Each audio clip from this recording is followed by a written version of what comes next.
So, nagkakilala kami sa travel. So, ako, yung young age ko, masyado akong explorer, nagta-travel ako. Sa pag-joiner, di ba, pag mas marami yung kasama, mas maliit yung babayaran. So, kailangan po sinama siya ng friend ko, tapos doon na kami nagkakilala. Okay, so a little backstory po sa relationship nyo. Paano kayo nagkakilala, ma'am, sir? Kami talaga, tubong antipolo kami, no? Pero ang weird kasi hindi kami sa antipolo nagkakilala. So, nagkakilala kami sa travel. So, ako, yung young age ko, masyado akong explorer, nagta-travel ako. Ngayon, meron silang trip and kailangan nila ng pandagdag pa ng isa na of course, para bumaba yung babayaran, sumama ako. So, nag-meet kami sa Zambales, hindi sa antipolo.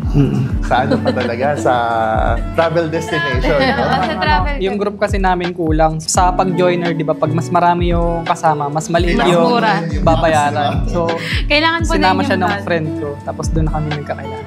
Okay, so parang nagkakilala kayo through a common friend dahil naisama ka dun sa trip, ma'am. Isa lang yung kilala ko doon sa kanila. Tapos group of friends ko talaga yung... Ilan taon kayo nun, ma'am, sir? 26. Ako, 23 ako na. Not so young na kayo nagkakilala. Oo.